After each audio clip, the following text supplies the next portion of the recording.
Durante mucho tiempo, creí que aquella noche en el sendero había sido el final, que el miedo tenía límites y que una vez cruzados, solo quedaba aprender a vivir con el recuerdo. Me equivoqué. El zángano no desapareció, solo dejó de seguirme por el camino. Volví a mi casa pensando que el peligro se quedaba afuera, en el monte, en la oscuridad entre los árboles. Pensé que las paredes, el techo y la presencia de mi familia bastarían para romper el vínculo. No entendía entonces cómo funcionan ese tipo de hombres, los que miran una vez y deciden. Las primeras noches fueron tranquilas, demasiado tranquilas. El silencio regresó como si nada hubiera ocurrido, pero con el tiempo empecé a notar pequeños cambios, cosas que no se movían solas, sombras que aparecían siempre en el mismo lugar, miradas que no podía confirmar, pero tampoco negar. No era una presencia invisible, era alguien que se escondía. El zángano comenzó a rondar la casa como rondan los animales que han encontrado una presa fácil. No atacan de inmediato, observan, aprenden los horarios, esperan el momento exacto en que nadie los detenga. Yo tenía 14 años, mi madre estaba agotada y mi hermano menor seguía enfermo. Con el paso de los días, entendí algo que nadie me había advertido. Cuando un zángano no consigue lo que busca, no se aleja con las manos vacías. Esta es la historia de cómo regresó, de cómo lo vi afuera de mi casa y de cómo su venganza no cayó sobre mí, sino sobre el único que no podía huir. Mi padre seguía fuera por trabajo. No era algo extraño en nuestra familia, pero en ese momento su ausencia pesaba más que nunca. Mi madre decía que regresaría pronto, aunque en su voz ya no había seguridad, solo cansancio. Yo no preguntaba, sabía que no iba a volver esa semana. La casa quedó reducida a nosotros tres. Los primeros días después de lo ocurrido en el sendero fueron tranquilos, demasiado. El monte parecía haberse retirado, como si todo hubiera sido una pesadilla exagerada por el miedo. Yo quería creerlo, necesitaba creerlo, pero el zángano no había desaparecido. La primera vez que lo sentí cerca de la casa fue al atardecer. El sol estaba bajando y yo estaba en el patio lavando unas cosas cuando tuve la sensación clara de que alguien me observaba. No fue un presentimiento vago, fue una certeza física, incómoda, que me obligó a levantar la cabeza. No vi a nadie. El monte estaba quieto, los árboles no se movían. Aún así, sentí que esa mirada no se había ido, solo se había escondido. Esa noche dormí poco. Cada ruido me hacía abrir los ojos. El viento golpeaba suave las paredes y cada sombra parecía durar más de lo normal. Mi madre roncaba en su cuarto, rendida. Mi hermano tosía a ratos, agotado por la fiebre. Cerca de la medianoche escuché algo afuera. No fue un paso, no fue un animal. Fue el sonido de alguien acomodándose, como cuando una persona se queda quieta demasiado tiempo y cambia levemente de postura. Me acerqué despacio a la ventana, sin encender la luz, y corrí apenas la cortina. Lo vi.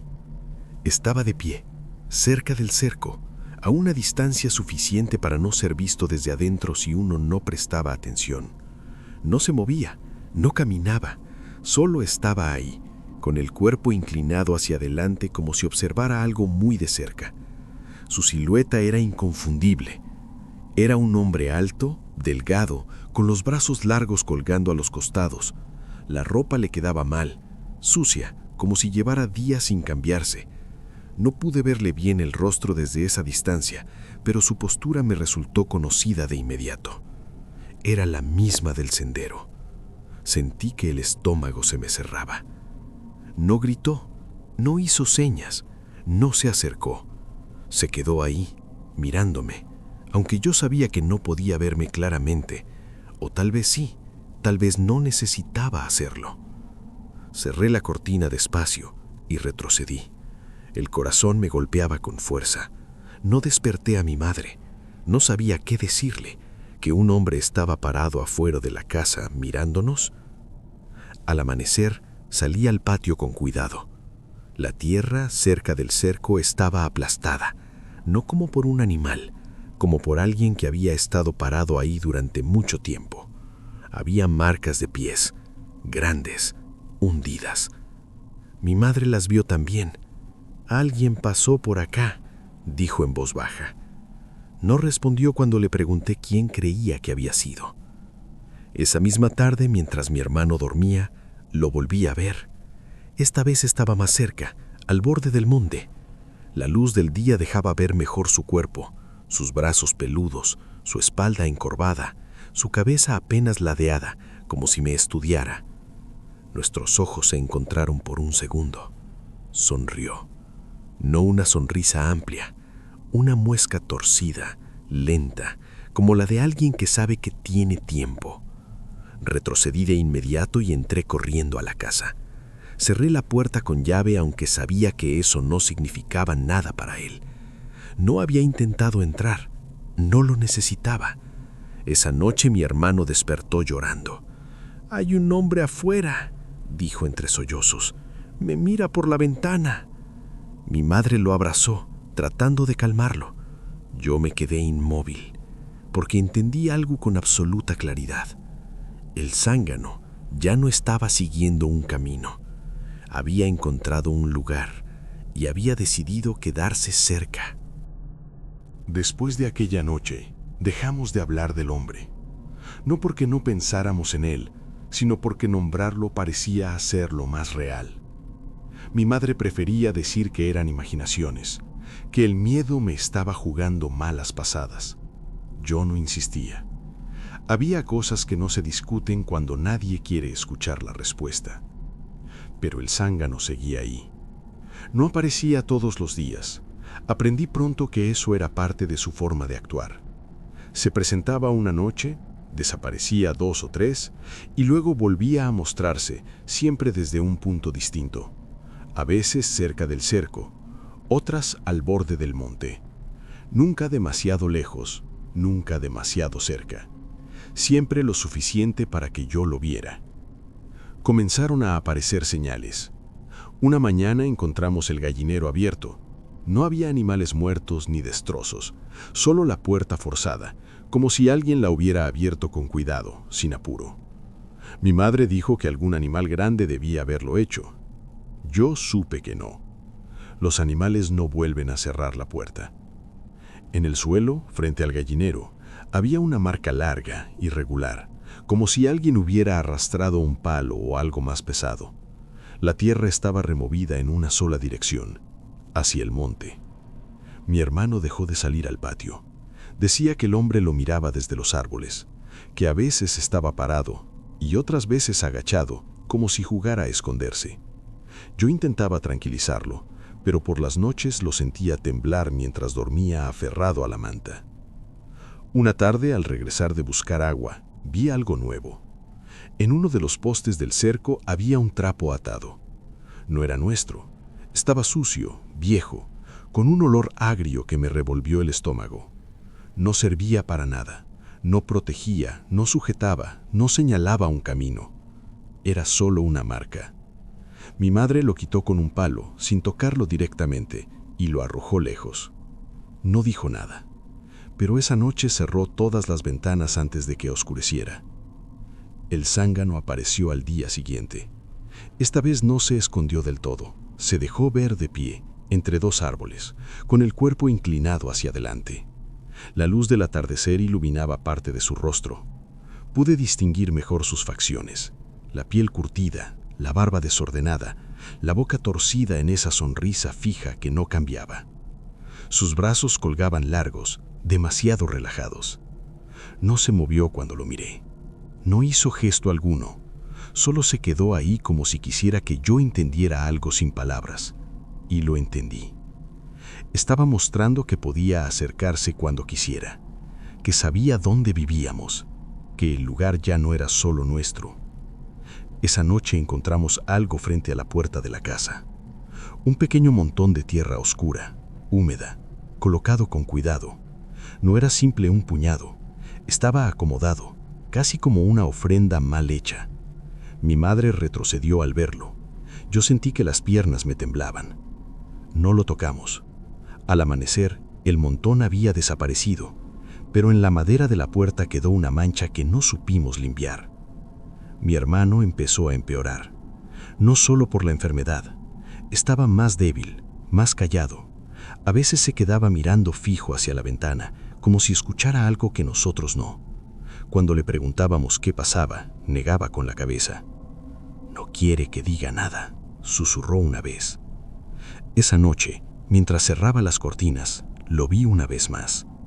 El zángano estaba muy cerca del cerco, demasiado.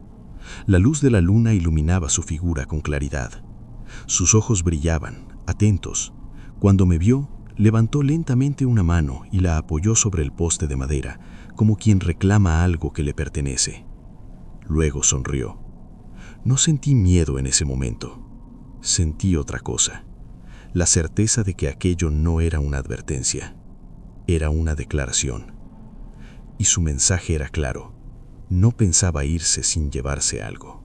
Después de aquella noche, mi madre dejó de negar lo evidente.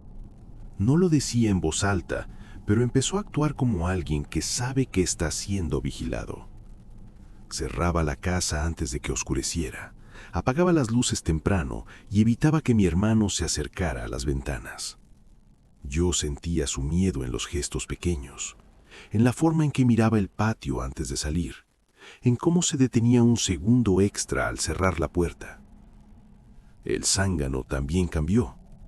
Ya no se mostraba siempre desde el mismo lugar. Aparecía más cerca de la casa, en puntos donde antes no se había dejado ver. Una noche lo distinguí detrás del viejo árbol seco, casi al límite del patio. Otra vez lo vi agachado junto al gallinero, inmóvil, como si supiera que yo estaba mirándolo desde adentro. No huía cuando nuestras miradas se cruzaban. Eso fue lo que más me perturbó. La mayoría de las personas se esconden cuando saben que han sido descubiertas. Él no. Se quedaba ahí, con el cuerpo relajado, los brazos colgando, la cabeza apenas ladeada. Esa sonrisa torcida seguía apareciendo, lenta, desagradable, como una marca fija en su rostro. Una tarde, regresé con mi madre de buscar agua y noté algo distinto en el patio. El polvo estaba revuelto cerca de la pared de la casa. No eran huellas claras, sino marcas desordenadas, como si alguien hubiera caminado en círculos, probando el terreno. Mi madre se quedó mirándolas en silencio. «Anoche nos salimos», dijo finalmente. No hizo falta agregar nada más. Esa noche, el miedo se volvió físico. Mi hermano se despertó sobresaltado, gritando que el hombre estaba muy cerca. Corrí a su cuarto y lo encontré sentado en la cama, señalando la ventana con la mano temblorosa. Las cortinas estaban cerradas, pero sentí una presión extraña en el pecho, como si algo estuviera del otro lado, demasiado próximo. Me acerqué despacio y corrí apenas la tela. Lo vi. Estaba ahí mismo, a pocos pasos de la pared, inclinado hacia la ventana. Su rostro quedaba parcialmente oculto por la sombra, pero pude distinguir sus ojos, fijos, atentos, clavados en el interior del cuarto. No se sobresaltó cuando moví la cortina. Al contrario, sonrió con más claridad. Di un paso atrás, sintiendo que las piernas me fallaban. Mi madre llegó detrás de mí y también lo vio. Por un segundo pensé que iba a gritar, que iba a salir corriendo, que iba a enfrentarlo.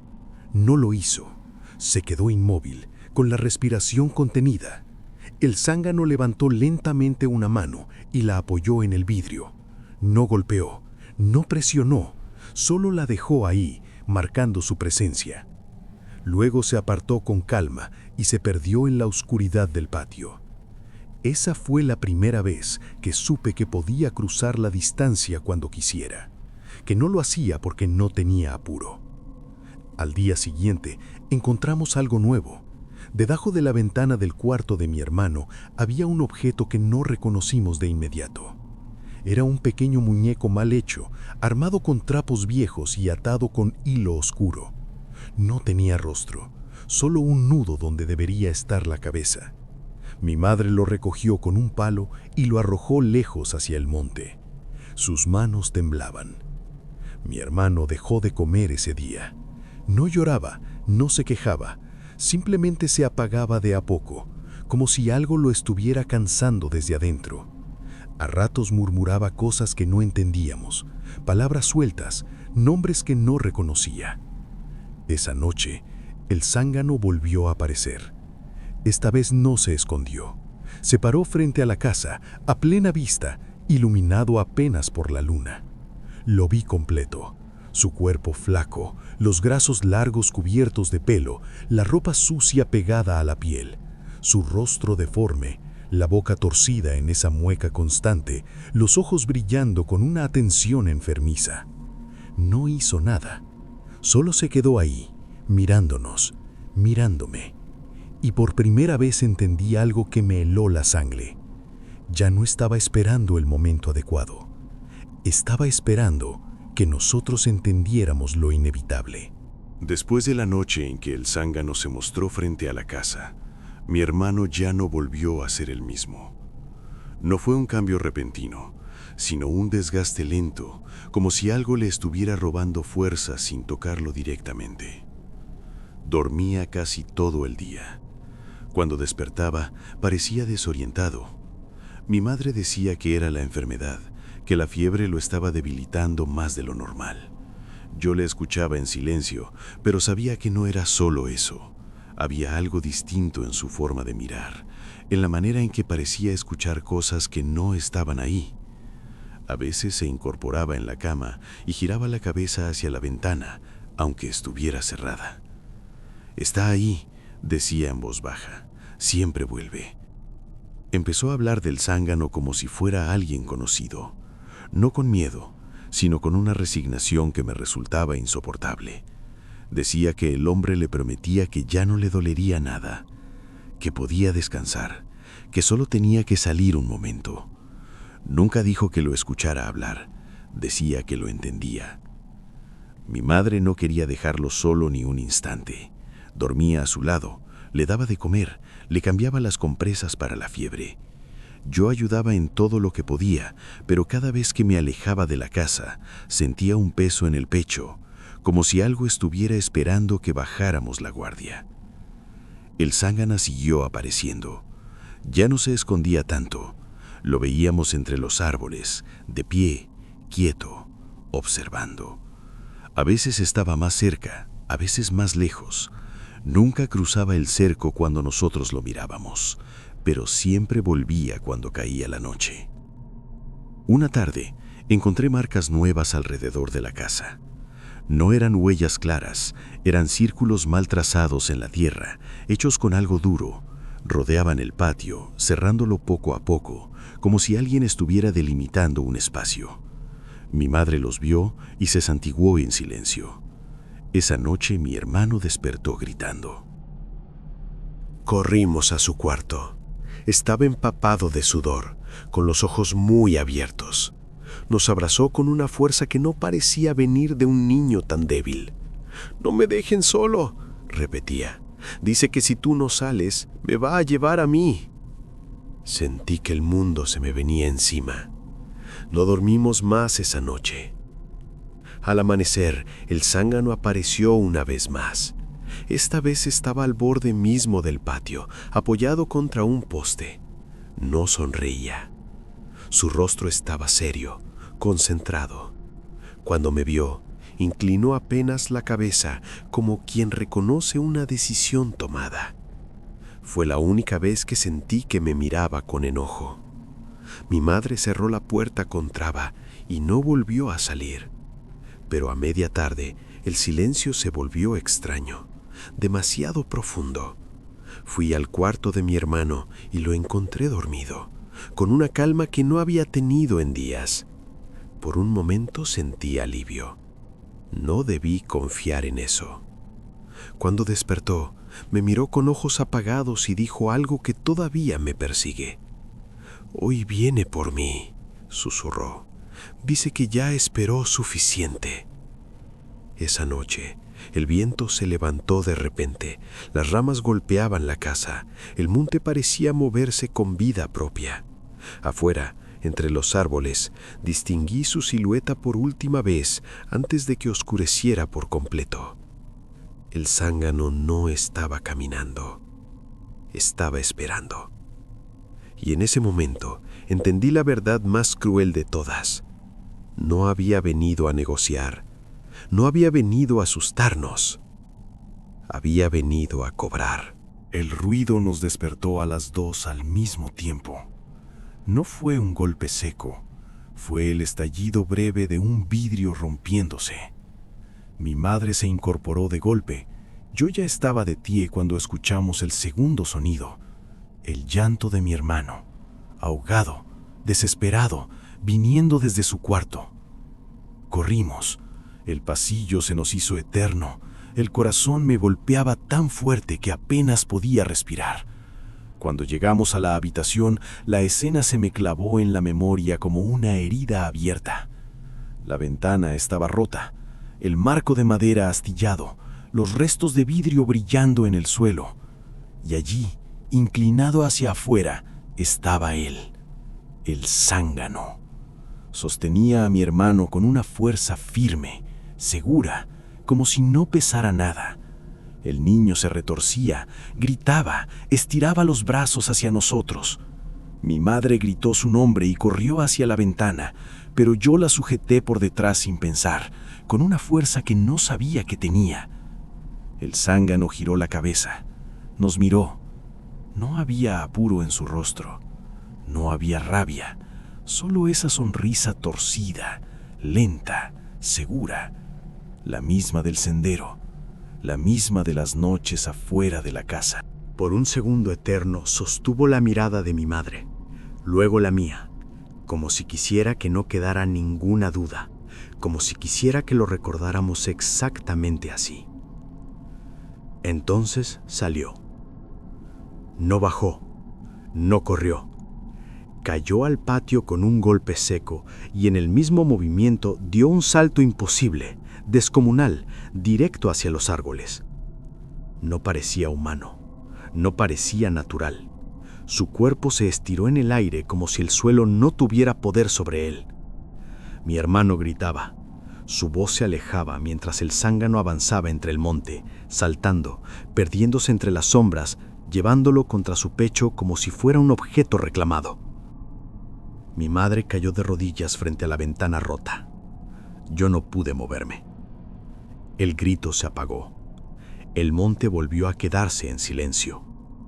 Nos quedamos ahí, abrazadas, llorando, sin poder hacer nada más que repetir su nombre una y otra vez, mientras la noche seguía exactamente igual que antes, como si nada hubiera ocurrido. Nunca volvió, y desde entonces entendí algo que nadie me había dicho. Hay criaturas que no necesitan esconderse para ganar, solo necesitan esperar y saltar cuando ya es demasiado tarde. El amanecer llegó sin pedir permiso. La luz empezó a colarse por la ventana rota, iluminando los restos de vidrio en el suelo, la cama vacía, la mancha oscura donde mi madre había apoyado las manos mientras gritaba. Afuera, los gallos cantaron como todas las mañanas. El mundo siguió funcionando. Nosotras no. Mi madre no se movió del cuarto. Se quedó sentada en el borde de la cama, con la mirada fija en la ventana, como si aún esperara verlo volver por ahí. Yo salí al patio cuando el cielo ya estaba claro, con los ojos ardiendo de tanto llorar. El sendero estaba ahí, exactamente igual que siempre. Un par de vecinos llegaron al escuchar los gritos de la noche anterior. Hablaban bajo, evitaban mirarnos a los ojos. Algunos entraron al monte, otros se quedaron cerca de la casa sin saber qué hacer. Mi padre llegó pasado el mediodía. Lo vi bajar del camino con el paso apurado, confundido, sin entender todavía por qué lo habían mandado llamar con tanta urgencia. Cuando nos vio, supo que algo estaba mal. No preguntó al principio. Miró la casa, la ventana rota, el silencio. Mi madre se levantó al verlo y se aferró a su pecho. No dijo nada durante un largo rato. Cuando por fin habló, lo hizo sin lágrimas, como si ya se le hubieran terminado. Se lo llevó. Mi padre no entendió. Nadie entendía. Le contamos todo. El sendero, el hombre, la noche, el salto, la sonrisa. Las palabras salían torpes, incompletas, como si contar lo ocurrido lo volviera más real de lo que podíamos soportar. Mi padre salió sin decir nada. Recorrió el patio, se agachó junto a las huellas, caminó hasta el inicio del sendero, se internó unos metros en el monte. Cuando volvió, su rostro ya no era el mismo. Organizó la búsqueda. Durante días, hombres del pueblo recorrieron el sendero, el monte, los alrededores. Gritaron su nombre hasta quedarse sin voz. Revisaron riachuelos, pozos, claros entre los árboles. No encontraron nada que pudiera explicarse. Algunos decían que no tenía sentido seguir. Otros evitaban hablar del tema. Nadie mencionó al zángano en voz alta. Mi padre fue el único que lo hizo. Una noche, sentado frente al fuego, dijo que había escuchado historias cuando era joven, que había cosas que se alimentaban del descuido, de la soledad, de la noche, que no siempre se llevaban lo que uno podía enterrar. Mi madre no respondió. Poco después, nos fuimos de esa casa. El sendero quedó atrás, el monte también, pero hay cosas que no se quedan en un lugar. Viajan con uno, se esconden en los recuerdos, en los sueños, en los silencios largos. Crecí con preguntas que nadie supo responder. ¿Por qué lo eligió a él? ¿Por qué esa noche? ¿Por qué nos dejó verlo? Hoy, tantos años después, entiendo algo que entonces no podía nombrar. El zángano no solo quiso llevarse a mi hermano, quiso que lo viéramos, quiso que recordáramos, porque hay horrores que no terminan cuando se van, empiezan cuando ya no están. Y en los pueblos alejados, cuando alguien desaparece sin dejar rastro, el monte guarda el secreto, pero la familia carga con él para siempre.